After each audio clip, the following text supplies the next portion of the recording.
Situasi Kamtibmas di Kota Tual pasca bentrok antar warga pada Kamis 2 Februari 2023 kini sudah kondusif. Aktivitas masyarakat pun sudah berlangsung seperti biasa. Polda Maluku juga membantah ada pembakaran musola di sana. Karena itu 3 orang yang diduga penyebar berita hoaks atau informasi bohong terkait terbakarnya musola di Kota Tual ditetapkan sebagai tersangka pada Sabtu 4 Februari 2023 ini. Mereka yang ditetapkan sebagai tersangka tindak pidana menyebarkan berita bohong ini yaitu MTR, ABS, dan ZBN.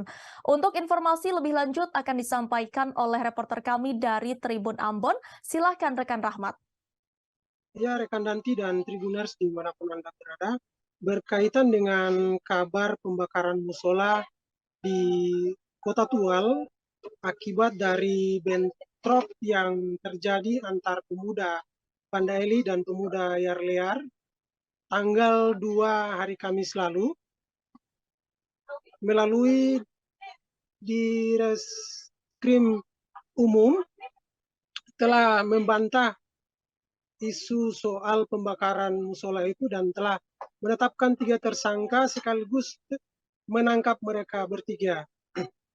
Pada tanggal 2 hari Kamis lalu, penyebaran itu dilakukan oleh saudara MTR melalui WhatsApp Group dan dibagikan oleh ABS dan ZBN.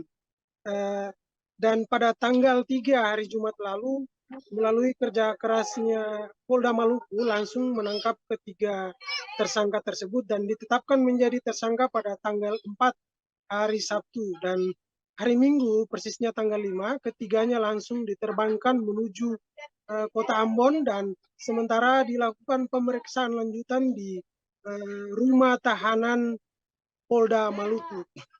Berkaitan dengan bentrok yang terjadi di Kota Tual melalui himbauan dan antisipasi yang dilakukan oleh Polda Maluku melalui Kabid Humas Polda Maluku Kombes Pol Muhammad Rum Oheirat juga telah menyampaikan pesan-pesan perdamaian melalui slogan-slogan kultural di sana, dan sampai sekarang ini situasi dan kondisi di Kota Tual telah kondusif dan berjalan normal sesuai sedang seperti biasanya.